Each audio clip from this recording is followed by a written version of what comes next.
Luther गुलिक और उर्विक, दो ये हमारे आज जो थिंकर है। नेक्स्ट, ये किसके लिए जाने जाते हैं? क्लासिकल ऑर्गेनाइजेशन के लिए। पब्लिक एडमिनिस्ट्रेशन और मैनेजमेंट स्टडीज़ में इसका ये बहुत बड़ा फील्ड है, इनका बहुत बड़ा रोल है।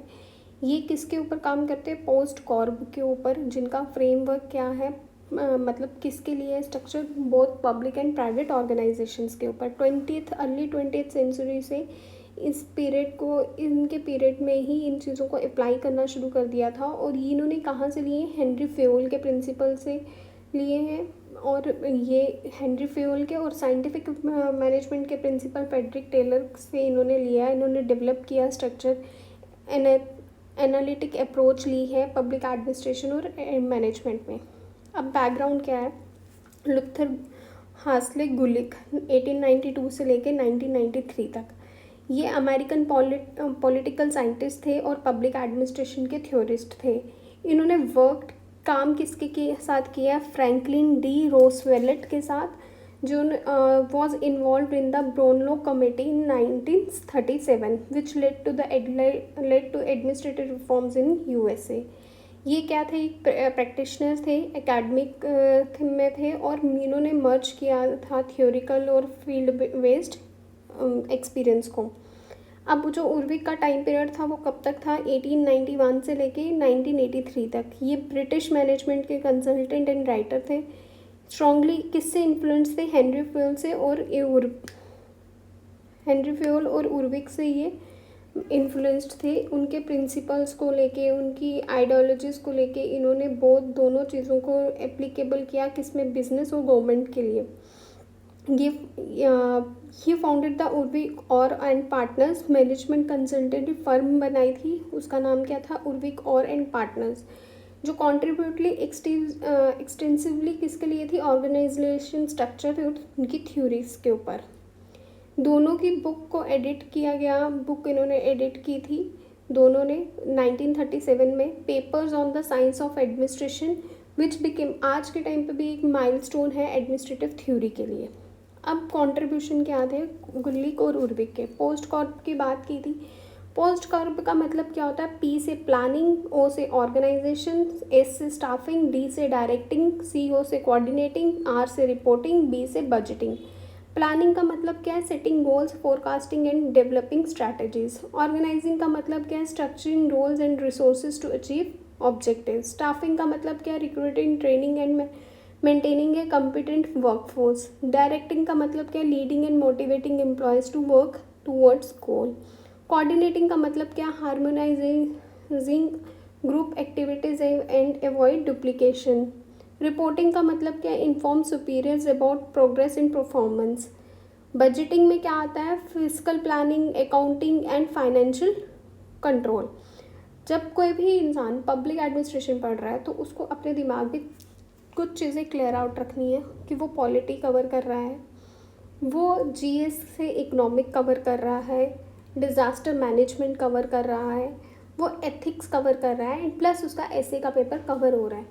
एक पब्लिक एडमिनिस्ट्रेशन आपकी बहुत सारी चीज़ों को कवर कर देता है। एथिक्स आपका कवर हो रहा है, GS3 आ रहा है, GS2 आ रहा है, ऐसे का पेपर आ रहा है, प्लस आपका खुद का ऑप्शनल है। 5 चीज़ें आप सिर्फ एक पब्लिक एडमिनिस्ट्रेशन के पेपर से क्लियर कर सकते हो। बाकी आपकी मर्ज़ी है, मैं किसी भी ऑप्शनल को गलत नहीं बोलूँगी, बट मैं इसके फ़ायदे में बता रही हूँ। और ये बहुत छोटा और क्रिप्स टाइप का बोल लो एक सब्जेक्ट है पब्लिक एडमिनिस्ट्रेशन। बहुत छोटा सब्जेक्ट है ये, इतना लंबा, लेंथी और वास्ट नहीं है जितने बाकी हैं। अब पोस्ट कॉर्प क्या है? ये फ्रेमवर्क है समझने के लिए कि क्या रिस्पॉन्सिबिलिटीज़ होती है एडमिनिस्ट्रेशन की। ये टूल है जो डिज़ाइन किया जाता है organization structure. Unity of command, ये दोनों ने हेनरी फेयोल से लिया यूनिटी ऑफ कमांड का प्रिंसिपल, जिसमें each subordinate should receive orders from one superior only. हर एक सबॉर्डिनेट को एक से ऑर्डर मिलेंगे, उनमें से एक सुपीरियर होगा। दिस प्रिवेंट, ये किससे बचाता है? कन्फ्यूजन किससे? कन्फ्लिक्ट ऑफ इंस्ट्रक्शंस, और इंश्योर करता है, और किसको इंश्योर करता है? अकाउंटेबिलिटी को।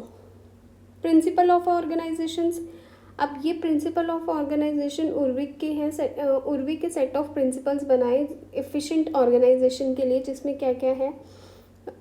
ऑब्जेक्टिव, एक साइड ऑब्जेक्टिव आ गया। द ऑर्गेनाइजेशन क्लियर गोल होना चाहिए। स्पेशलाइजेशन में task should be divided and assigned based on skills. Task किसके ऊपर होना चाहिए, डिवाइड होना चाहिए, असाइंड होना चाहिए, बेस्ड स्किल्स के ऊपर होना चाहिए। अथॉरिटी, क्लियर लाइन में अथॉरिटी होनी चाहिए, बिल्कुल क्लियर कट होना चाहिए। स्पैन ऑफ कंट्रोल, कितना टाइम, मतलब कितने बहुत ज़्यादा सबॉर्डिनेट्स नहीं होने चाहिए, यूजली 5 to 6 होने चाहिए। Unity of command, each person should report to one superior. हर एक पर्सन एक सुपीरियर को अपनी रिपोर्ट सबमिट करेगा।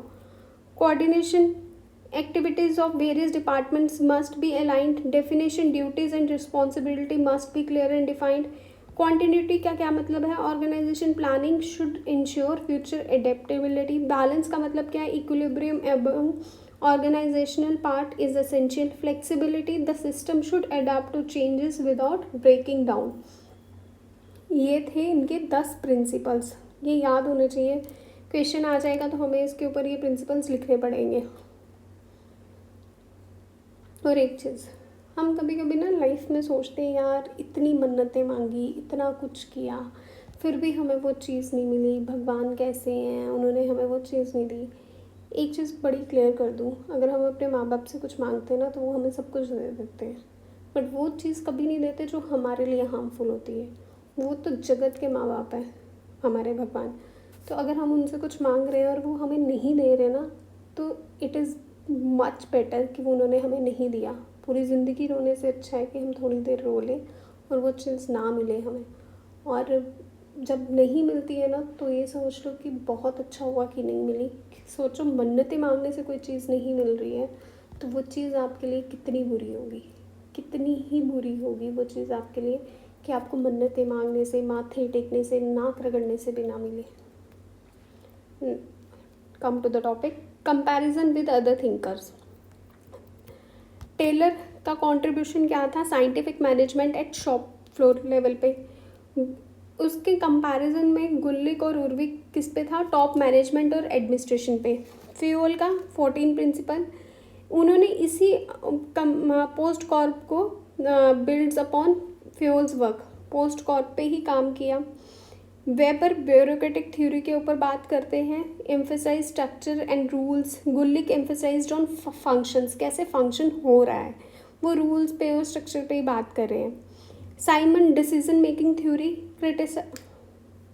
Criticised POSDCORB for being proverbs of administration. अब इनका रिलेवेंस क्या है कंटेम्प्रेरी एडमिनिस्ट्रेशन इन इंडिया में। सिविल सर्विसेज की ट्रेनिंग के टाइम पे लबासना ट्रेन्स ऑफिसर्स इनके मॉड्यूल्स को अलाइन करता है किसके साथ, पोस्ट कॉर्प्स में सिखाया जाता है। लबासना में भी वेरी इंपॉर्टेंट है, देख लो कल को आईएएस लग जाओगे तो लबासना में जाके पब्लिक एडमिनिस्ट्रेशन पढ़ना पड़ेगा। इससे अच्छा अभी भी थोड़ा थोड़ा प्रैक्टिस करना शुरू कर दो, जो सपाट, बट हाँ लबासना में पढ़ना पड़ेगा। Planning, budgeting, directing, reporting from the ये बैकबोन होती हैं। प्लानिंग, बजट, डायरेक्शन, रिपोर्ट करना किसी भी पब्लिक सर्विस में। E governance and digital post corporation में इम्पॉर्टेंट है, कैसे पॉलिसी इम्प्लीमेंट करनी है, परफॉर्मेंस रिपोर्ट देखनी है, कोऑर्डिनेट करना है, होता है ना। अब जो ई प्लेटफॉर्म्स आ रहे हैं उसके लिए। एडमिनिस्ट्रेटिव रिफॉर्म्स में क्या आ जाता है, एआरसी रिपोर्ट्स आ जाती है, जो किसके ऊपर बेस है, गुल्लिक और उर्विक के ऊपर। Smart city missions, urban planning अच्छा स्मार्ट सिटीज़ मिशंस में भी है। सोचो आज भी कितना रिलेवेंट है। Organization, planning, budgeting, coordinating are critical to managing cross departmental projects. अब ग्लोबल रिलेवेंस क्या है, यूएन एंड इंटरनेशनल बॉडीज़ में है, WHO और वर्ल्ड बैंक में इनके प्रिंसिपल्स को रिफ्लेक्ट किया जाता है। कौन से प्रिंसिपल को, ऑर्गेनाइजेशनल स्ट्रक्चर को। कॉर्पोरेट सेक्टर में किस में, अमेजोन, गूगल में पोस्ट कॉर्प ही पूरा यूज़ किया जाता है। पब्लिक सेक्टर में organisation structure, budgeting and staffing mechanisms को। अब क्रिटिसिज्म क्या था कि टू मच क्रिटिक क्या था, टू मच मैकेनिस्ट, मतलब इग्नोर किया जा रहा था ह्यूमन बिहेवियर को, मोटिवेशन को, इन्फॉर्मल स्ट्रक्चर्स को। Lack of empirical basis, critics like Herbert Simon called it mythical and non scientific, उनको क्या लगता था मिथिकल और नॉन साइंटिफिक है। रिजिड हायरार्की क्या कहती है, inflexible in modern align organization, not suitable for dynamic environments, rapid changes in technology, policy, demand और फ्लेक्सिबिलिटी।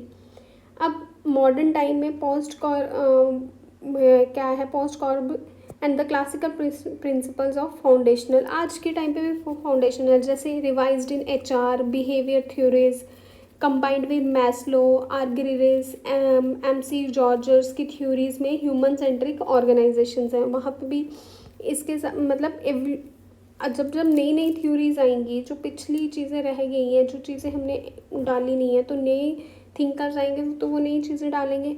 पब्लिक पॉलिसी एग्जीक्यूशन में क्या आएगा, planning, coordination, budgeting, policy implementation को लेके आएगा।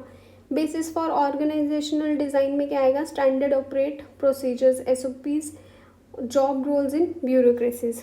अब इसका कंक्लूजन क्या है कि गुल्लिक और उर्विक जो थे, इमेंस कंट्रीब्यूशन है इनका, बहुत बड़ा कंट्रीब्यूशन है पब्लिक एडमिनिस्ट्रेशन में, जो साइंटिफिक फ्रेमवर्क और एडमिनिस्ट्रेशन प्रोसेसेस को देखता है। POSDCORB and the classical principles they championed remain timeless despite being revised and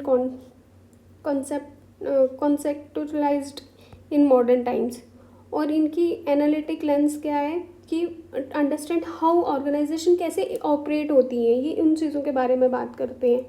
उनकी डेलीगेटिव कोहेरेंस, एडमिनिस्ट्रेशन कैसे अचीव होती है, और ये UPSC में बहुत इम्पॉर्टेंट है पब्लिक एडमिनिस्ट्रेशन के लिए एज ऑप्शनल सब्जेक्ट, और जो नेट JRF की तैयारी कर रहे हैं उनके लिए तो है ही है, और जिन्होंने अभी एज अ सब्जेक्ट रखा हुआ है 11th-12th में या ग्रेजुएशन में, पोस्ट ग्रेजुएशन में, तो उनके लिए भी ये बहुत इंपॉर्टेंट है। That's it, thank you very much, bye bye, take care.